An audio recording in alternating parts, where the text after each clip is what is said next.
Good morning and welcome to Innovation Frontiers 2020 AI.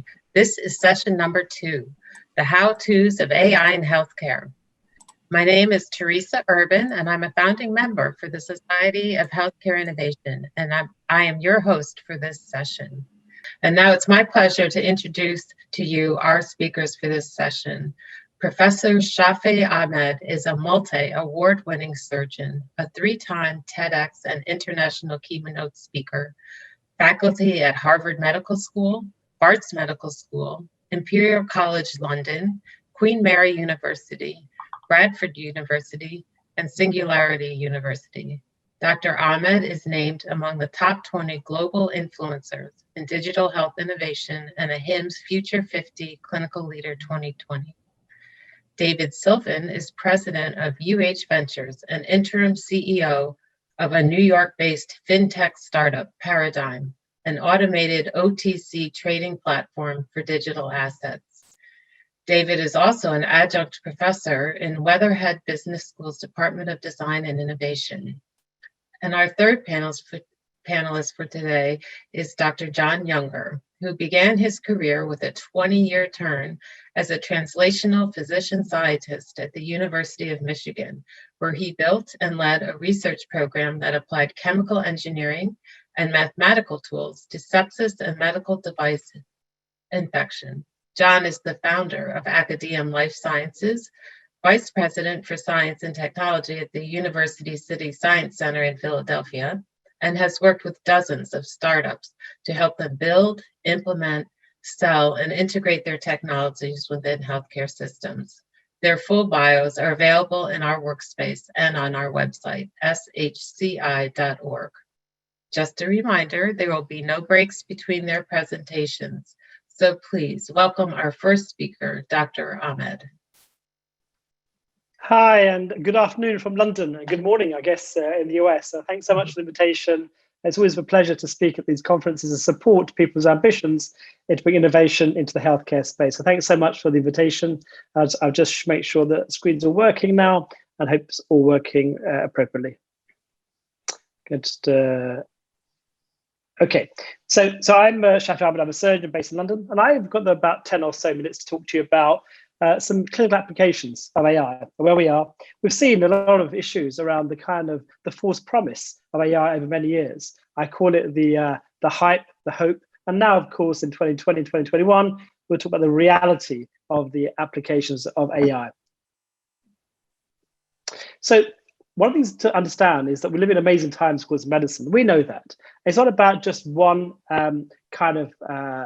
technology, it's all the technologies combined. We're seeing what's called a convergence. When people talk about the fourth industrial revolution or health 4.0, we're looking at how AI, amongst others, are going to impact healthcare. So we're living in what I call this exciting time, but it's an inflection point for humanity.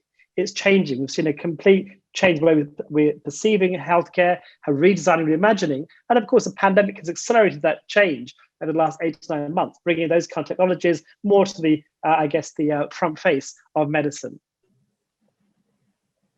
But of course, there's been a lot of excitement in AI, as you can imagine, a lot of investment going in. And if you look at the kind of current portfolio of companies, startups, mature companies in AI, we're seeing that that it can vary from early detection and triage, as we've seen recently, diagnostics, treatment management, and then monitoring outcome. The 4 variables are important patient outcomes, of course. We're also seeing the way that we introduce the data. It could be in terms of natural language inputs, patient data biometrics, and data that's actually more important in terms of the providers, looking at geographic distributions, ultimately cost and savings. So it's a kind of a nice little array of solutions that we can create in the future, which I think is really exciting. And I think for my talk, I thought I'd concentrate on a few areas which are, I think, relevant. And we thought we'd talk about the area of diagnostics, talk about the area of this interface of drug discovery and pharma, also the chatbots and the front-facing triage system and symptom checkers we've seen recently. And of course, bone special surgery will be completely reimagined in the future with AI interfaces and much better data acquisition. That's I think, the remit for my talk, and I'm going to go through that over the next few slides. What about the background? If you go back a few years, we'll see ChexNet, the Stanford group, looking at chest X-rays, diagnosed pneumonia using deep machine learning. And actually what they found was that an X-ray could be diagnosed by an AI algorithm, I guess, as good as one, if not two, radiologists. And that was the first kind of proper paper that came out looking at imaging. And images, of course, are going to be the kind of the best way of using AI in the first instance. We've seen Google DeepMind working with a team at Morphos in London, looking at early retinopathy using OCT scans. And their paper is much more published in Lancet and Nature, and you should go see them because they're looking at the kind of the way those algorithms are working. We've seen companies like Zebra producing applications and I guess solutions that you can now buy. $1 per scan is their kind of interest to push out images from CTs, MRIs, etc. So you can diagnose them quickly. This will save, be more efficient, of course, and save money in the long term. And we've seen pathology and dermatology also using the same kind of image-based acquisition, looking at outcomes, etc. So we're seeing this kind of whole diagnostics pathway accelerate quite rapidly. But of course, if we move further forward, let's move the slide one. I hope that works. So in the current context, I thought I'd just give you a quick description of what we're doing in the UK. NHSX is an umbrella term for innovation in the health service here. And they set aside 140 million for companies in AI who could challenge some of the issues we face today. In the last few months, they put a lot of medical images into a national database so we can predict and score COVID on admission. So this is a really fast way of working, bringing data sets in, allowing them free access to anybody who wants to use them, allowing startups and companies to acquire those images and use their models to see whether we can actually model COVID and predict the outcome and disease. So this is what we're doing at pace in the NHS, and I'm sure it's true for other areas. Well, good morning, everyone. Johnson, can you hear me? Great, fabulous. Well, I have the distinct disadvantage, unfortunately, of having to follow Professor Ahmed. And if he brought the steak and the sizzle, think of me as bringing the wilted lettuce and the milky lukewarm tea. And the reason for that is as follows. Professor Ahmed has taken us to some incredibly aspirational and exciting end states. What I'm going to talk specifically to is those wishing to get the AI and the technologies they're wishing to introduce to attain the buy-in and the traction from the provider setting. I represent an embedded CVC, an innovation and commercialization platform within an 18-hospital system. So this is the stuff of the front door that I'm looking to talk to you about today. Let's see if I can advance the slide here. The question being asked, of course, is, will the robots take our jobs? And in my mind, they better and as quickly as possible without favoring or discriminating.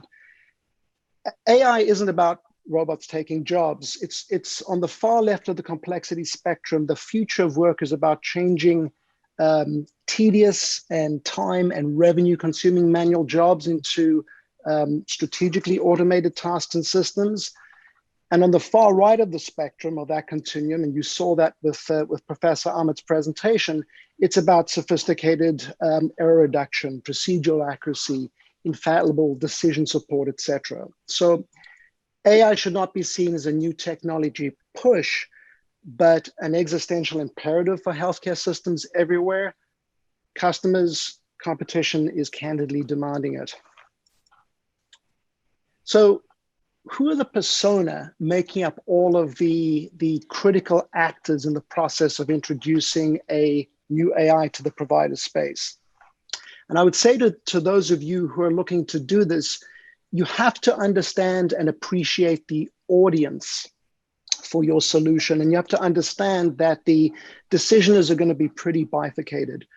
Who uses, who buys, and who benefits are invariably different constituencies. So perhaps as an entrepreneur, you have to consider the what's in it for me for each of them and design your pitch to cater to all of them. Oh, and by the way, you have to do that simultaneously. And wait, there's more. There are also substrata to each, especially on the benefits question. There are micro and macro experiences, which I'll reference in a short while. So who needs this technology? They could be physicians, they could be specialties, they could be departments. You have to really clearly delineate what the use case is. Remember, you're looking to emulate intelligent behaviors to impact informed decisions. But it starts with insights gathering and reframing of actions through an iterative process. In the case of an AI, imagine doing so thousands of times a second, but without any implicit bias or agenda. So who buys this technology? It could be a system, it could be a departmental decision. There are also sub-personas that you can't forget about, including the innovation departments, legal, compliance, and marketing. And I would counsel anyone looking to introduce an AI or any technology, for that matter, don't forget the appropriate front door. Understand that the sales and procurement cycle in healthcare is unique, which is a pretty polite description. So where possible, investigate the appropriate front door to new technologies, and it's invariably not the clinician or the department that is presenting with a problem to be solved. So where possible, work closely with innovation or digital transformation teams if the target system has those platforms, and have them lead block the opportunity whilst also checking the requisite boxes with regard to contracting and compliance and legal, etc. So who benefits from these technologies? Well, that's both in our mind a qualitative and a quantitative assessment, but at base principles, it's about patient outcomes, it's about system P&L, it's about the patient experience, but don't ever forget it's also about the provider experience, and you have to keep that firmly in your crosshairs if you're looking for adoption. There we go. Great. So I'm John Younger. Good morning from Philadelphia. So as mentioned, I started my circuitous career as a physician scientist, and I was in Ann Arbor for a long time, and I had an opportunity to spend a lot of time working with engineers and mathematicians on a variety of fairly applied clinical problems. And one of the things I did during my sabbatical was I became a lifelong follower of XKCD. So this is an XKCD cartoon from just a couple of weeks ago, which I think is just really exactly to the point. One of the challenges of doing any computational problem solve against a clinical challenge is that it becomes easy to become in love with the mathematics, and you can spend a lot of time being in love with the mathematics. And this is just a great example, and it's true, right? That a modeling study allows you to take a hard problem and sort of move it into the middle of the paper. And I think what's really incumbent on everyone that's going to try to do an innovative platform into clinical service has to take it back, and you have to kind of fall out of love with the mathematics and get right back down to the boots on the ground. How am I going to make this thing actually work in real time? So when we started working on this problem, it was a while ago now, 13 years ago, the first paper we did came out, and we were piggybacking off of the University of Michigan launch of their EPIC instance. And I was on the executive committee for actually making that implementation and was in charge of the research components of that set of tools. And we were very interested, particularly in issues related to sepsis, and in both in early detection, as well as sort of doing some logistics around how best to coordinate complicated diagnostics that might need to be done in real time. And so we rolled out a number of these tools and learned a lot of things pretty quickly, which were really unexpected lessons. And so, the thing that we learned first when we started putting, very simple tools into the environment to help decision support with clinicians is that we had no idea what the users want. We made a tool that had a 60% accuracy in finding sepsis among patients who are being seen at Michigan. And when we decided to wind it down because it was operating so poorly, there was a shout from the clinicians to never turn it off. And we were very surprised by that because we thought they were looking for accuracy, but what they were really looking for was a sort of situational awareness. Even for things that were not septic, they had a lot of interest in knowing that something was afoot that might be a problem. And so we went back and started thinking a lot more about, customer discovery and what do the clinicians actually need? What is the problem we're solving?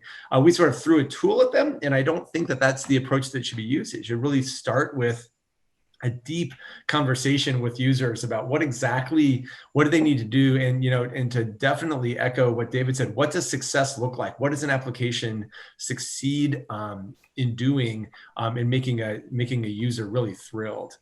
We definitely learned a lot about trying to put decision-making tools into the clinical environment. We knew that the more exotic the tool was, the harder it was to get in, and that's for a very good reason. There is an army of IT folks in most clinical systems whose job it is to make sure the system never becomes unstable, never becomes insecure, it never slows down. That is their job. That is why they're paid. And when you come with new tools, you offer the promise of all of those things. And so there's an enormous amount of pushback in terms of integration, and that's as it should be. You need to go to them. And that was an important lesson that we learned. And then lastly, the biggest challenges that we discovered were that implementing tools really was a matter of change management. You had to change how the clinicians and the users were thinking about the problems and how they would engage the tools, especially if there was an expectation that a clinician would have to put data into the tool to get an answer back. Clearly, health system IT, in moving from a mindset where everything had to be ultra reliable, full stop, to reliable but also innovative, required just ongoing conversations. And because a lot of our tools had research use, we had a lot of conversations with research leadership and the regulatory compliance folks around how best to deploy those tools. And I've already seen a couple of things in the chat room about some regulatory compliance and some ethical issues around deploying AI to patients where they may or may not know it's happened. So at the bottom of this, innovation, which is amazing, is really different from implementation. And that is, the innovation ecosystem is different than the implementation ecosystem, and innovators are really different than implementers. Innovation, and this is most frequently seen in academia, innovation is a world of demonstration and wonderment. Show me something I've never seen before. And the rewards are based on that. Rewards are based on novelty. Grants are based on novelty.